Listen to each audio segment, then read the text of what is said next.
কখনো কি এইভাবে ডিম পরোটা বানিয়ে খেয়েছেন? এতটা ফুলকো এবং নরম তুলতুলে আর এর মধ্যে এতটা লেয়ার যুক্ত হবে যে একবার বানিয়ে খাবে আবার বানাতে ইচ্ছে করবে। আসসালামু আলাইকুম বন্ধুরা, কিচেন বাঙালিয়ানা চ্যানেলে আপনাদের সবাইকে স্বাগত জানাই। আজকে আরো একটি নতুন ধরনের ফুলকো নরম তুলতুলে লেয়ার যুক্ত ডিম পরোটা তৈরি করে দেখাবো। চাইলে সকালের নাস্তায় বা বাচ্চাদের স্কুল টিফিনের জন্য কিংবা রাতের ডিনারে কোনো রকম সবজি করার ঝামেলা ছাড়াই পরোটাগুলো খেতে পারবেন। চলুন তাহলে পরোটাগুলো কিভাবে বানিয়ে নিচ্ছি ঝটপট দেখে নিই। পরোটাগুলো বানানোর জন্য সবার প্রথমে 2 কাপ পরিমাণ ময়দা নিয়ে নিচ্ছি। আপনারা চাইলে ময়দার পরিবর্তে আটা দিয়েও পরোটাগুলো বানাতে পারেন, তবে ময়দা দিয়ে বানালে খেতে একটু বেশি ভালো লাগে। এবারে ময়দার মধ্যে হাফ টেবিল চামচ পরিমাণ লবণ দিয়েছি আর 1 টেবিল চামচ পরিমাণ গুঁড়ো করা চিনি দিয়ে দিয়েছি।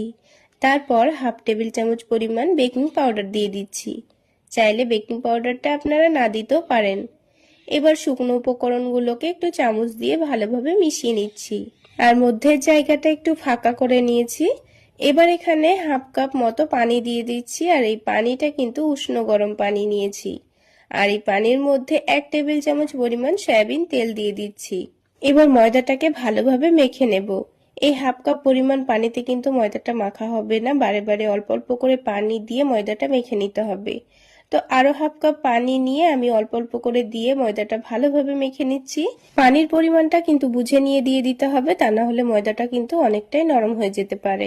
তো বেকিং পাউডার দেওয়ার কারণে কিন্তু ময়দাটা হাতের মধ্যে লেগে লেগে আসছিল বলে সামান্য পরিমাণ শুকনো ময়দা ছড়িয়ে দিয়ে এবার এটাকে ভালোভাবে মেখে নিচ্ছি। এইভাবে মেখে নেওয়ার পর এবার এই ডোটাকে আমি 10 মিনিটের জন্য রেস্টে রেখে দেব।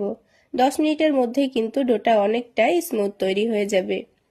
তো দেখুন ডোটা কিন্তু 10 মিনিট পর আবার একটু ভালোভাবে মেখে নিচ্ছি আর আগের থেকে ডোটা কিন্তু অনেকটাই সফট হয়ে গেছে। এবার এই ডোটাকে আবার একটু হাত দিয়ে ভালোভাবে মেখে নেব। তো দেখুন ডোটা কিন্তু অনেকটাই স্মুথ তৈরি হয়ে গেছে। এবার এই ডোটা থেকে নিজেদের পছন্দ মতো কয়েকটা লেচি কেটে নেব। তার আগে অল্প করে একটু ময়দা ছড়িয়ে দিচ্ছি, কারণ লেচিটা কাটার সময় কিন্তু হাতের মধ্যে লেগে যেতে পারে। তো সেই জন্য অল্প করে একটু ময়দা ছড়িয়ে দিয়েছি। তো পরোটা যত বড় করে বানাতে চাচ্ছেন সেই অনুযায়ী লেচিগুলো কেটে নেবেন। তো আমি একটু বড় বড় করে পরোটাগুলো তৈরি করে নেব, তাই একটু বড় করে লেচিগুলো কেটে নিয়েছি। এবার লেচিগুলোকে হাতের তালুতে একটু ভালোভাবে ঘুরিয়ে ঘুরিয়ে লই তৈরি করে নেব। দেখুন একটা একটা করে কিন্তু আমি সবগুলো লই তৈরি করে নিয়েছি। এবার এই লইগুলোকে আমি এক সাইডে রেখে দিচ্ছি আর আলাদা একটা ছোট প্লেটের মধ্যে 2 চামচ মতো কর্নফ্লাওয়ার নিয়ে নিচ্ছি। তবে আপনাদের হাতের কাছে কর্নফ্লাওয়ার না থাকলে এখানে ময়দাও নিতে পারেন।